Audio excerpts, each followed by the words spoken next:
Calling President Hakainde Hichilema a puppet of the West is not disrespecting the people who voted for him, as opposed to the United Party for National Development Deputy National Chairperson Mr Andrew Banda's sentimental statement published on 2nd June 2022 in the Zambia Daily Mail newspaper.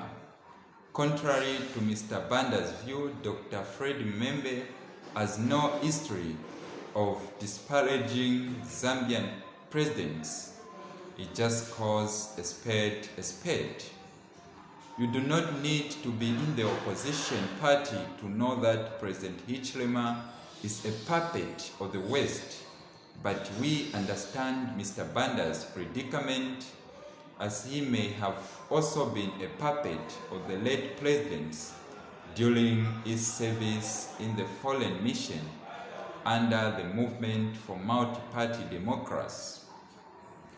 Being part of the privatization of the Zambian Consolidated Copper Mines in 1997, which resulted in millions of Zambian people losing their jobs and triggered the periods of intense economic turmoil that engulfed the Copperbelt and Zambia from 1997 hitherto, and allowing the American government to open its U.S. Africa Command in Zambia is evident enough to tell that Mr Hakainde Hichilema is indeed a petty bourgeoisie and a puppet of the West.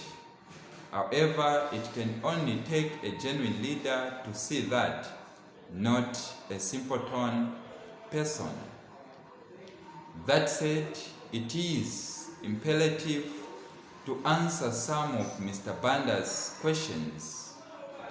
If HH is a puppet, then who is a leader? Is Fred himself a leader? He asked. In a simple terms, a leader is a servant of a group of people having authority to lead or direct and do what is best for them and the country. A puppet is a person controlled by another. In this case, President HH is the puppet of the West in the sense that he is driving the agenda of the capitalists at the expense of the majority suffering Zambians, thereby putting our sovereignty at great risk. On the contrary, Comrade Membe is the living legendary of Zambia. He is a beacon of democracy and free press we are enjoying today. Dr. Membe played a key role in the revolution of one-party state to multi-party democracy. Since then, he has always been in the forefront in the transformation from one government to another. Mr Banda and UPND should know that allowing AFRICOM-based code office in Zambia would constitute not only an acceptable violation of our country's sovereignty, but the whole Africa. It would be an insult of the highest degree to the devoted men and women who sacrificed to death until they brought independence to Zambia.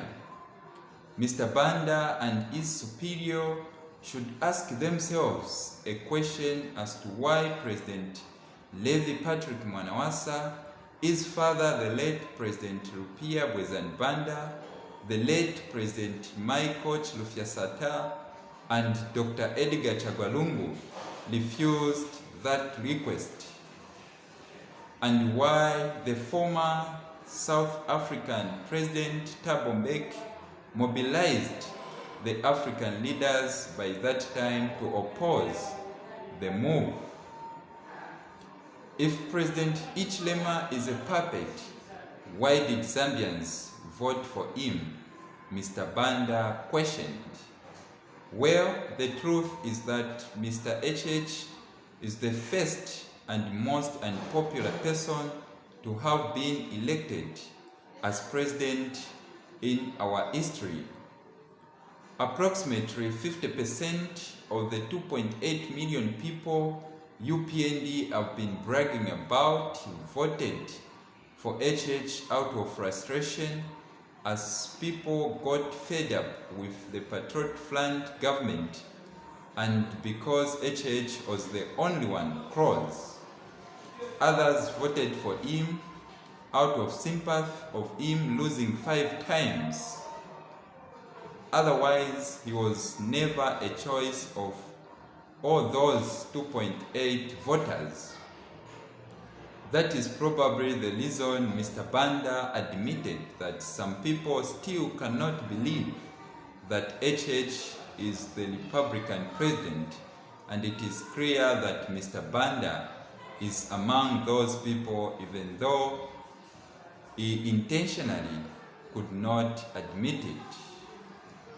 The advice of the Socialist Party under the able and competent leadership of Dr. Fred Membe, who has lived his whole life defending our country's democracy and its sovereignty, is that the UPND should respect the Zambian people who entrusted their whole future to lead them, not to death, but to freedom and abandonment life.